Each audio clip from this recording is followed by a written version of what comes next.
Welcome to Loud and Queer, your one-stop shop for everything viewed through the queer eye.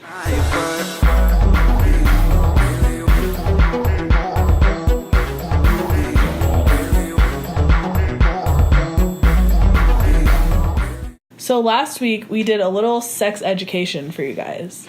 This week we're going to be covering orientation. We're going to dive deep into sexuality, which is different from sex. We're talking about just the state of sexuality. It is defined to be a person's sexual preference or orientation. Now, to me, that sounds pretty like cut, clean, simple. You know, it's a concept. Right. It's a concept. But it's really so much deeper than that. And so hard for people to understand. Personally, when I like to think about sexuality, just so that I can get it, especially if it's a sexuality that is not of my own, it's just about keeping an open mind. You know, when you're talking to somebody and they're explaining their sexual preferences to you, just honestly... just respect it.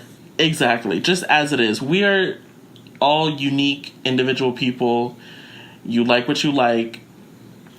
All in all, keep it short, don't yuck my yums. Right. And also, you don't have to, keep everything perfect. Everything doesn't have to be one set thing. I think a lot of people make the mistake of thinking that, sexuality is just one concrete thing and it can't fluctuate. Oh, that's so wrong. Sexuality is a flag in the wind. Just watch it. Just watch it flutter. It's gonna go. Just however you want. Exactly. Yeah, girl. Watch it blow. Watch it blow. So, first things first. We're gonna get a fact check right here and now.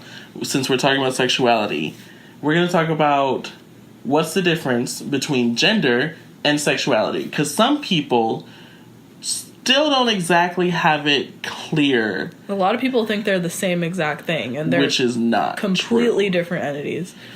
It is. It's just as simple as gender is who you are, and sexuality is who you want to be with.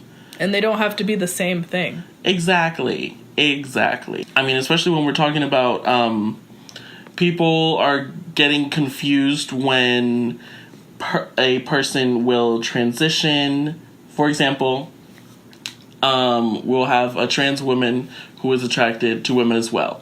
Perfectly fine. So normal. It happens. But people are still confused by that because they don't understand the difference between gender and sexuality. Right. So that was just a little quick tidbit. Clear some stuff up. Slap some people in their faces. It's different. It just is. A lot of people believe that trans people are gay. It's possible for you to be trans and be attracted to someone who is of the same gender as you. But a lot of people believe that people will transition so that they can be with the sex that they were assigned at birth, if that makes sense. Right. And also making it a straight relationship. I was just about to say, make a lot of trans people straight, technically. Yeah, but people don't see it as that. They see it as still being gay. Right, which just means that they're still hung up on the whole fact of the transition.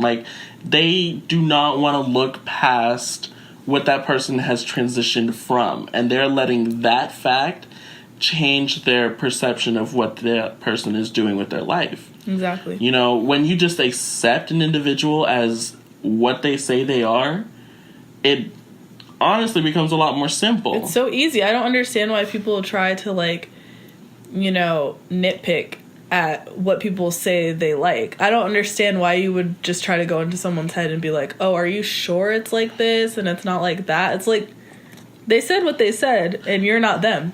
It's just people not minding their own damn business. Basically. This is about to be a little bit of an ambush. I actually prepared a little game. And I kept it a surprise. Oh, Lord. Yup. Are you ready? What are the rules of the game? Alright, so it's just very simple.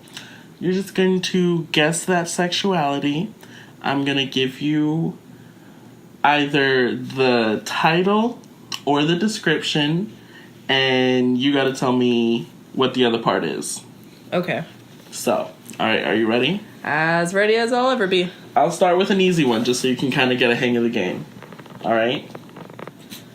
A person who experiences little to no sexual attraction. Would that be an asexual person? Absolutely. Okay. Gray asexual to be more specific, but nuances, you know? All right. You ready for the next one? Are you going to I guess you did define it. Absolutely. Okay. Yes, I'm ready for the next one. You ready for the next one? All right. So, what is an androsexual? Someone who is attracted to androgynous people. No. Oh. Okay, Attraction to mask-presenting individuals. Right. Androgynous-looking people. No, androgynous means both. Oh. Androsexual specifically means... that you're attracted to masculinity. Yes. Okay. Masculinity, mask-presenting people. That's what I meant, but I thought androgyny meant masculine. No, So androgyny means both. Okay. All right, then. So, what would you call the attraction to femme-presenting individuals? Femsexual? No.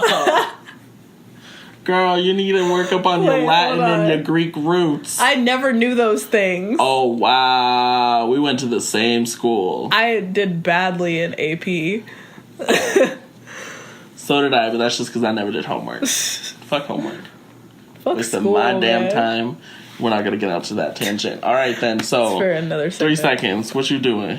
Yeah, femsexual. No, it's gynosexual. Oh, like gynecologist. Exactly. Gyno is a root meaning Vagina female. sexual. And andro means male. That's why you have androgyny, andro, and ginny. So then, gyno means female, Yeah. but it doesn't mean vagina. But you go to the gynecologist for your vagina specifically. We're not Regardless gonna, of we're your... not, all right. We're finding problematicness where we don't need to find problematicness. Let's just saying. all right, that's a whew. Don't open up that can of worms. Please don't. All right, next question. Then. Next one. What is a demisexual? Me. Aha! A person who doesn't really experience sexual desire unless they're like romantically attracted to the person. Pretty perfect. Yeah. Pretty perfect. You have some experience in that, I see. Well, I see, you know. All right, so I have a hard one for you. Okay. This one's hard. Oof. I didn't even know this one was a thing. Okay. All right, then. Peri-oriented. Oh my god, it sounds like you like birds or something. I'm attracted to Perry the platypus. Peri-oriented. Perry-oriented. Perry. Okay, so does that mean 2? I feel like that means 2. Perry. Is that your... No, that's Ambi. What does Perry mean? Do you have a final guess? Parodontrics.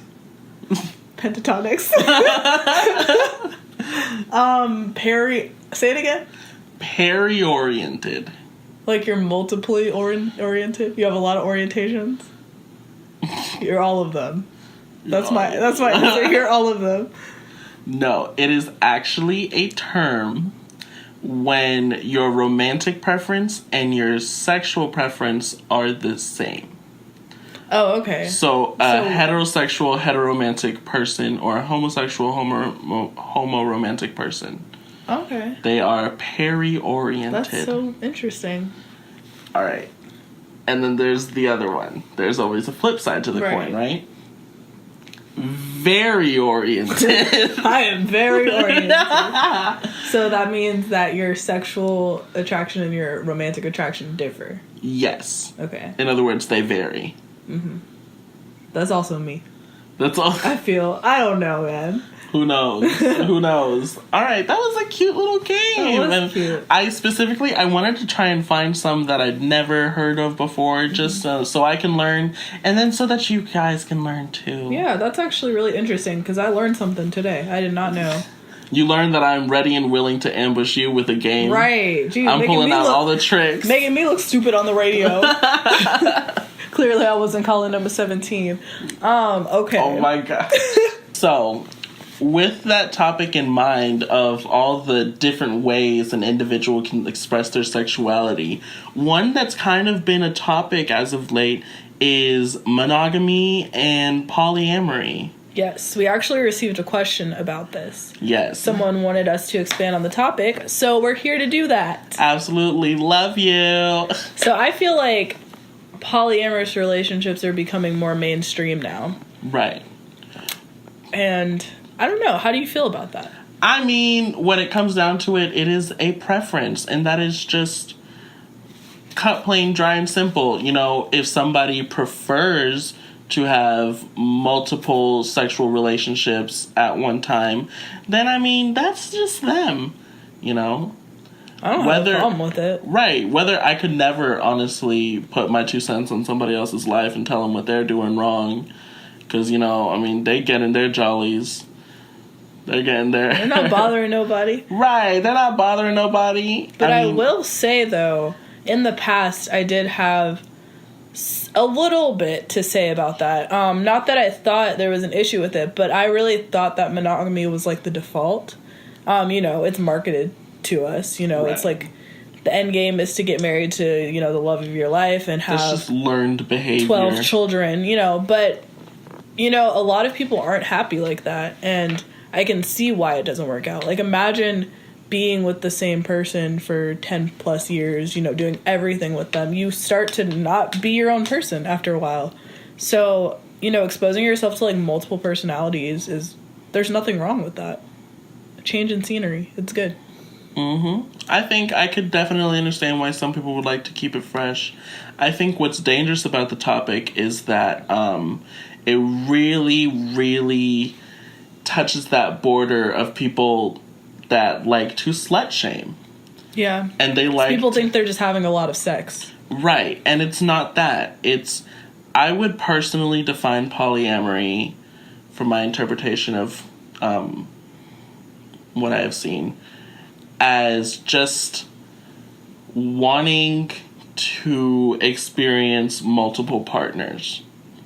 Yeah. Whether that be in the relationship and you guys are, what's the new term? A throuple?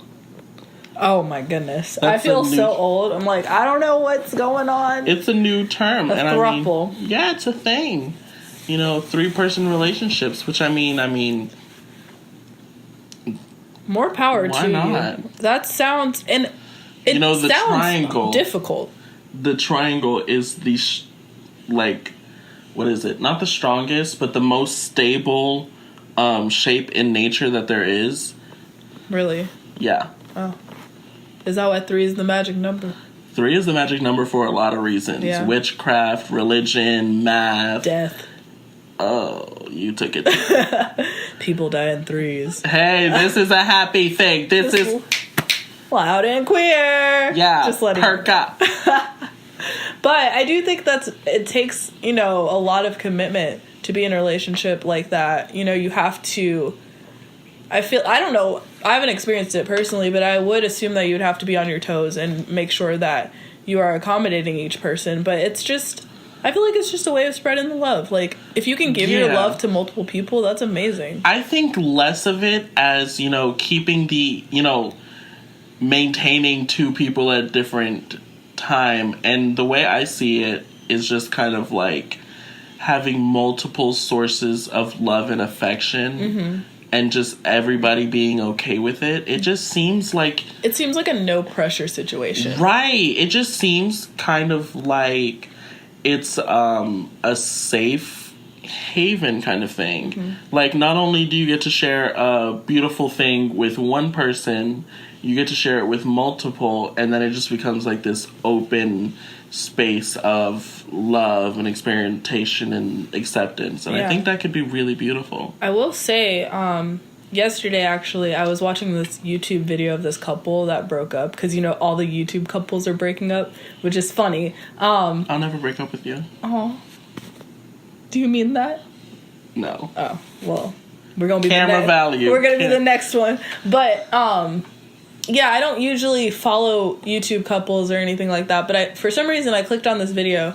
And they were talking about how they broke up. And they were saying that they didn't feel the spark anymore with each other. They felt like best friends, and they didn't feel like they needed to be romantically involved with each other, and they grew apart.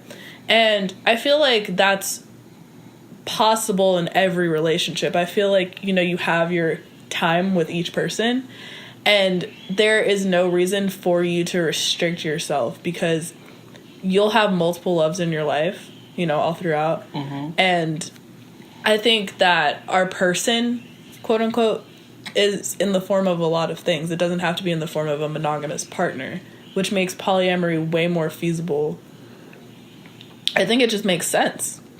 It really makes sense. When you start to think about the rest of your life as a set of experiences, right, rather than just a lead up to one big thing. Exactly. Yeah. And then it makes a lot more sense.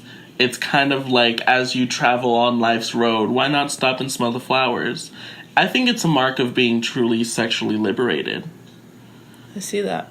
I can see, like, it just seems like these people that decide to go into it, they're in 3008. I was about to say. We're so 2000 and late, you know? They're in 3018, like, for real. Oh my gosh, it's so true though. I'm thinking so much more on the topic after being in monogamous relationships and like feeling that pressure to just stay together and like be perfect, and, you know, just kind of like trapping that person in, like, you're the one, right. You're it. You That's know, this is the end of my life mentality. Yeah. It's like your life doesn't stop there. And it's okay to have multiple experiences. Like, I don't know, failure is a part of the journey. And I feel like you just gotta go through it. You know, honestly, I would be fucking down for it if I could find at least one man that wanted me. Y'all out here. I know. I can't find the one. That is one. And y'all walking around with 3 or 4. I was like, where did you get those? Goodness, they went to Costco, got them in bulk. Oh my. Clearly, I missed it. I'm over here scrounging through clearance sales, can't find one to stick. It's horrible. We should have woken up earlier. That's what the fuck I get. I think that you said something really good about not restricting yourself, mm-hmm. which really makes me think about not restricting sexuality. Okay, what do you mean by that? Just how, like, you as an individual, it could be so fluid. Yes, I believe that. That's like the journey that I'm on right now. I feel most comfortable identifying as a lesbian. I feel like I maybe said that on the podcast. I don't know how I introduced myself, but I do say that I like women often, and I do. I've only dated women, but I don't feel that my partner always has to be a woman. I feel like life is so crazy unpredictable that, you know, you could have a partner in the form of what you never expected. Mm-hmm. I feel like if there is a guy that treats me right and is everything that I'm looking for, you know, it'll happen. It can happen. It's very possible. So I wouldn't say that I'm restricted to only being with a woman ever in my life.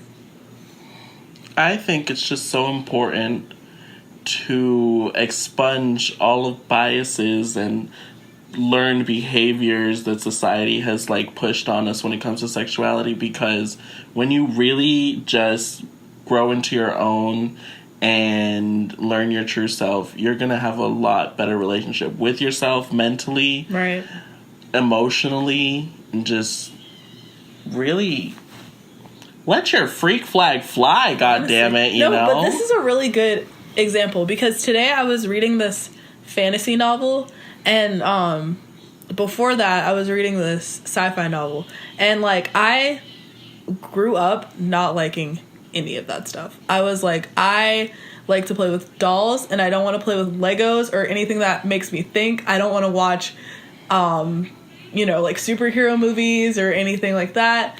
I just want to be a person who experiences, like, real life. I don't know. Like, I would just watch HGTV and shit like that, and, you know, just, like, picture my perfect life. And now I'm, like, a mix of the two. Like, I caught myself reading a fantasy novel today, and I'm just like, that's not who I thought I was. But, you know, you're not just one thing. And I always thought that you had to be one thing. I had to be, a girly lesbian. I couldn't be just a person who likes many things. Right. And that's how sexuality is. Absolutely. I mean, and going forward, when you start to meet people, specifically in this beautiful, beautiful, diverse queer community that we have, you will be surprised what catches your eye. Yeah. There's so many beautiful people out there, just like appreciating humanity. Exactly. And who they are. I think we both just outed ourselves as pansexual. The jig is up, girl. They got us. Oh my goodness. Pay no attention to the man behind the curtain. I can't. Oh my gosh. What have we gotten ourselves into? I feel like a hippie. Oh my God. I don't care. I couldn't give a shit. It just is what it is. It's just so funny because I thought I was perfect. Like, not that I thought I was perfect, but... You thought you were the perfect lesbian? I thought I could be. I was like, okay, this is what I like. I have to make sure that everybody knows that I like this, and I have to stick to it so that I'm that person who always knew. And it never changed. And I didn't look stupid on Facebook changing my sexuality every other day. Like, I felt like I needed to be defined. That's such a good point. Really? Because it brings on the thought, like... people these days who are choosing to not be defined. They just are people. I know I have a couple of friends. Shout out Bon Bon, D Block. Who? Oh my God. Shout out. They would prefer to have no labels as to who they are and what they like. And I think that is beautiful. I'm too much of a control freak to let myself do that. Exactly. I have OCD, y'all. I do. I mean... I'm just letting you know. It's like, I know if I were to be defined by a textbook definition, there's a whole long list of things that would accurately portray what I'm into. Uh-huh. But then you have to realize, it's a long list. Why can't I just be me? Yeah. Like, if I was really to get down into what I'm into, I guess I would say, like... I know it's hard, right? What the heck would I say? Queer is the easiest thing. Umbrella. But right. But then there's like, I find myself these days actually to be attracted to androgynous individuals. Mm-hmm. Because I'm kind of... It's that whole narcissism thing where like you kind of look for yourself out in the wild for who you want to date. And I'm kind of... developing more of an androgynous style and way of life. Oh, okay. So you want someone to match that? Oh, absolutely. That's funny. I look for the opposite. Well, not like the complete opposite, but another way that I thought like I was gonna have this perfect relationship was if I was dating someone who like looked completely different than I did. I can see what you mean. And I like when I'm like shopping for my ideal person. Shopping? Is that what we call it now? I call it shopping because it's like you have a grocery list of what you like, and just going in the store for one thing. Not just going in the store for one thing.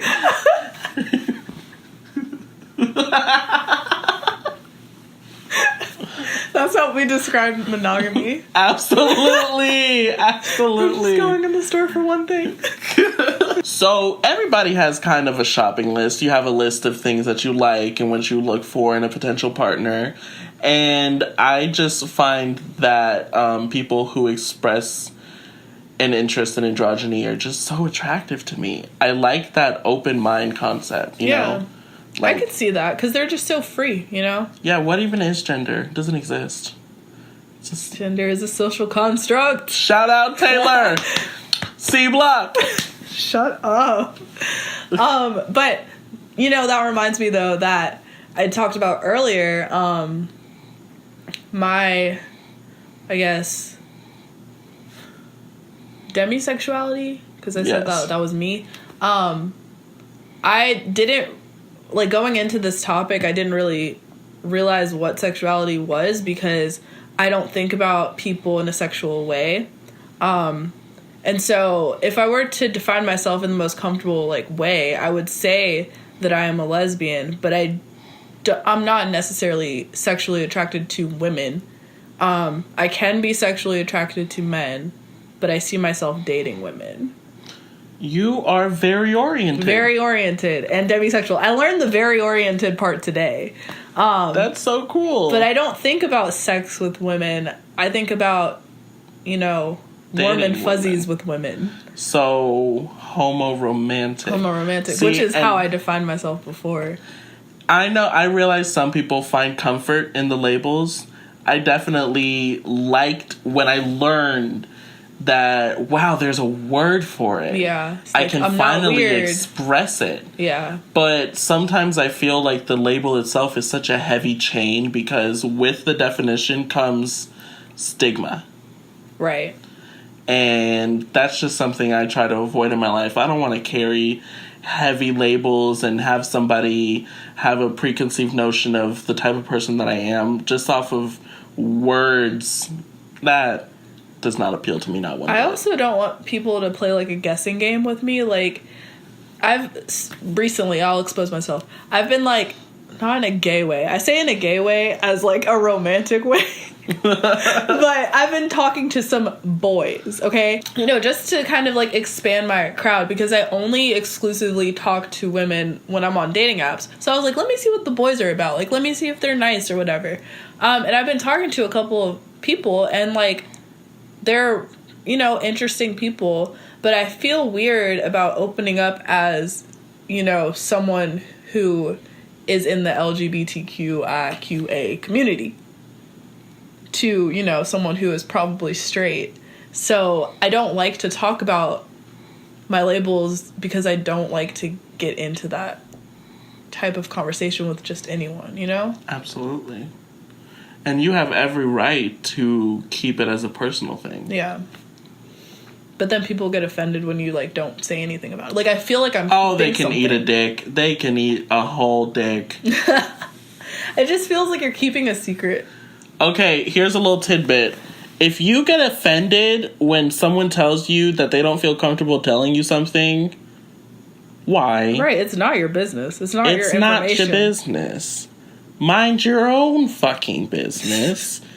Leave and apologize to that person for the person that you are. Damn. I mean, it's just real talk, shade talk. I mean, it's true. It's true. A lot of people, get offended by things that they have no control over. Like, you don't have control over another person's, willingness or unwillingness to tell you something. Like, it's their information. You have no control over anybody's sexual preference. It just goes to show that with everything that we have learned today, one of the biggest takeaways is don't yuck nobody's yums. You like something, that's Gucci. That's you. Somebody else will like something else. Exactly. Why is that an issue? And then there's more of the other thing for you. So there you go. Exactly. Just stay in your cubicle, Bob, and you have no opinion on things that you don't know about. All right. Moral of the story. Moral of the story. Sounds pretty good. Well, I hope you learned a lot about sexuality. I sure did, because there was a test.